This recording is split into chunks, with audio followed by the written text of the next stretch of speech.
있지만 좀 질문을 정리해서 해주시면 좋겠는데. 아, 영무실에.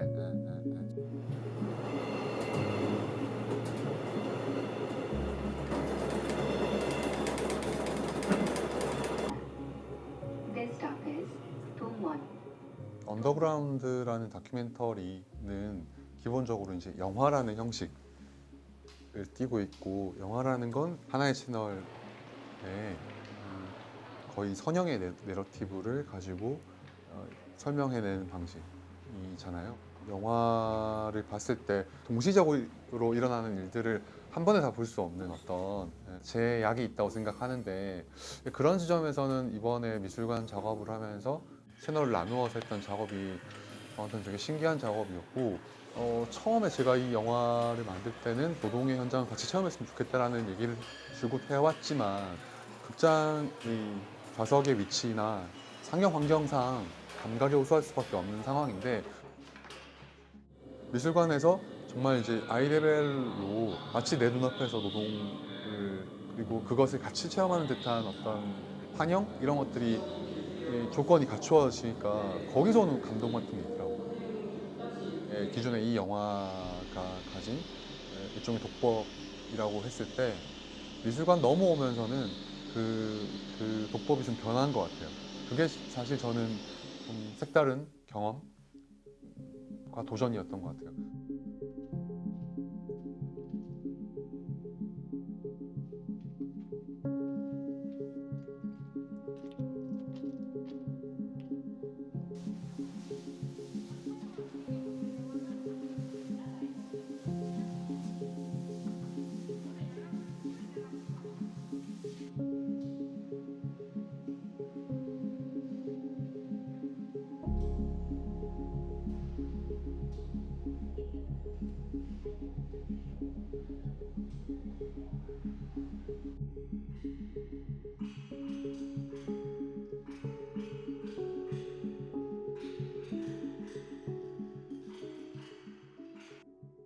제가 이 영화 처음 기획할 때 유령 노동이라고 그냥 제가 임의로 붙였어요.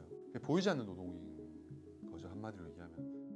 현대사회 안에서는 유령 노동이 굉장히 많은 거예요. 택배 기사가 왔다 갔는지도 모를 정도로 택배가 어느 순간 내 눈앞에 와 있고, 지하철에 굉장히 많은 쓰레기들이 널브러져 있는데 다음날 가면은 깨끗하게 정리가 됐고, 이런 식으로, 그러니까 언신, 보이지 않는 노동들이 되게 많고, 그걸 보는 거를 좀 청하는 영상인 것 같다는 생각도 많이 들었어요.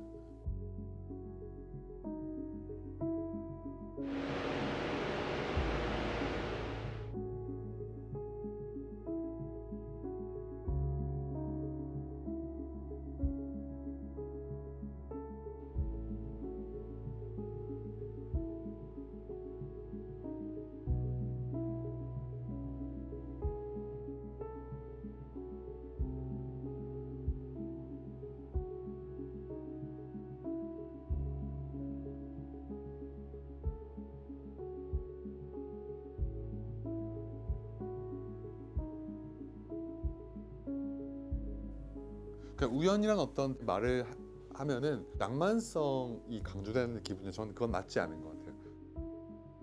그냥 그거 외에는 할 게 없는 거예요. 이제 일종의 물신인 거죠. 이제 그리고 자기가 그 종교처럼 가지고 있는 마지막 남은 일종의 자본주의 안에서의 한 끗 희망인 거예요. 내 노동으로 제대로 된 품삯을 못 받는 사람이 너무 많아지고, 그리고 부동산이라는 어떤 환상에 올라탈 수 있는 이가 정해져 있는 거예요, 일정 정도. 그러면 이제 할 수 있는 건 어디여야 하는가.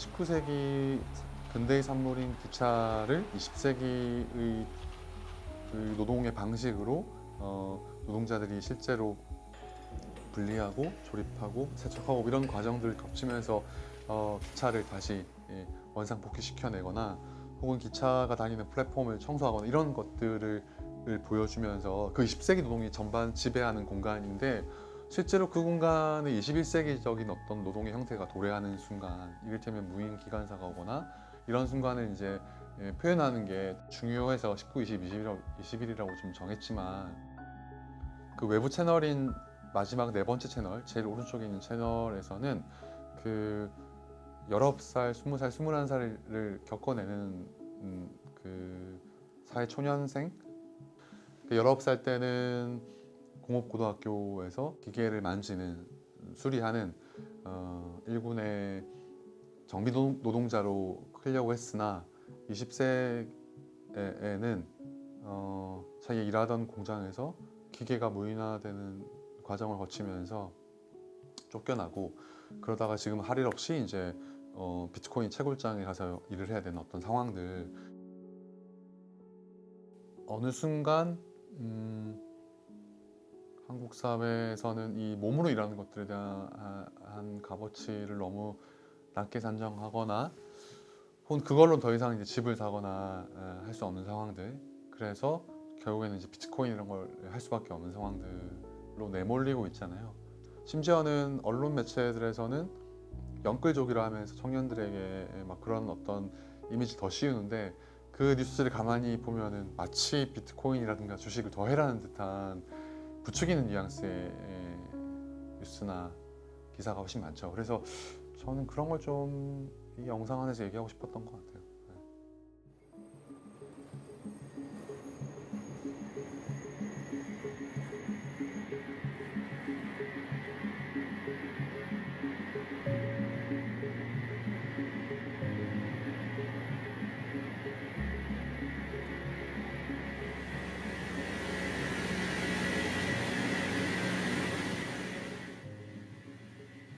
그러니까 오프닝을 어떻게 하는지 진짜 고민 많이 했었어요, 처음에. 그래서 저희 어드바이저 하는 분이랑 되게 논의 많이 했고, 어떤 그림으로 관람객들의 이목을 집중시켜야 하는가에 대한 얘기를 했었을 때 연마차 씬이 기억에 남고, 선로 위에 있는 오래된 먼지나 이물질들을 닦아내는 방식인 거예요.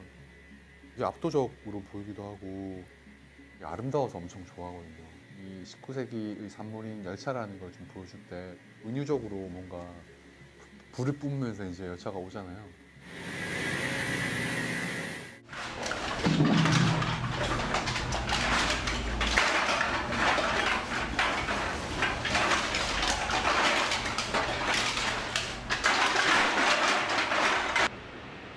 꼭 보여주고 싶었던 그 노동의 환경이 이 지하철이라는 어떤 거대한 조직 안에서 이렇게 계급적으로 차이가 있구나라는 걸 좀 강조하고 싶었던 씬이라서요. 카메라 자체가 조금은 관음증적일 수도 있고 조금은 비윤리적일 수도 있다고 생각해요. 전시하듯 누구를 비추는 방식이, 근데 저는 그 공간의 협소함과 모로 누워 자는 어떤 휴식 공간의 비인간적인 모습, 이런 걸 관객들에게 보여준다 생각했던 것 같아요. 그래서 다소 좀 제가 지향하는 촬영 방식이 아니라 하더라도 그렇게 보여줄 필요가 있었던 것 같고요.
정규직화되는 과정에서 단 한 번도 정규직화의 논의가 되지 않은 파트고 소위 일용직이고 날품팔이로 일을 하는 분들이에요.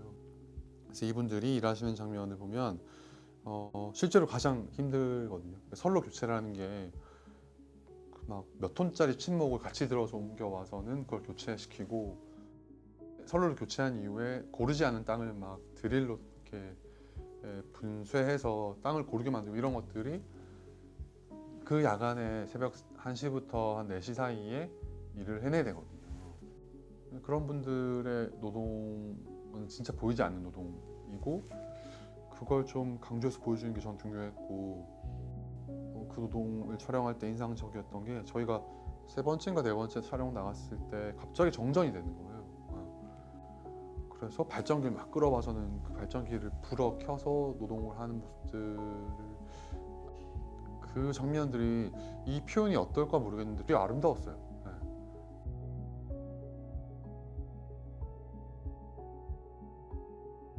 마치 연극 무대에 구슬땀을 흘리는 주인공들처럼 그러니까 아무도 조명하진 않지만 스스로가 스스로를 조명하면서 일을 해내는 모습 감동적이어서 이걸 좀 꼭 나누고 싶은 욕심이 있었죠. 네. 그리고 웃긴 건 그 노동이 다 끝날 즈음에는 이제 불이 탁 들어와요 갑자기. 그래서 오늘 하루 수고했다고 이제 사라지는 사람들. 우리는 전혀 모르고 살고 완전 믿고 살고.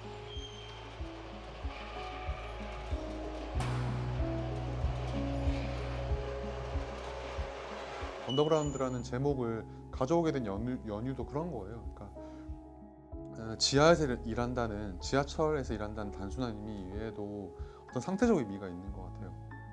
그래서 여전히 오버그라운드, 그러니까 정규라는 어떤 안정된 보장된 이런 일이 아니라 늘 항상 비정규이고 불안전하고 보장되지 않는 이런 어떤 형태의 일을 하는 사람들을 다루는 얘기를 하고 싶었던 것 같아요. 그래서 언더그라운드라는 제목이 전작에 좀 중요했고 그걸 이제 이어서 19, 20, 21이라는 작업으로 나오게 된 거예요.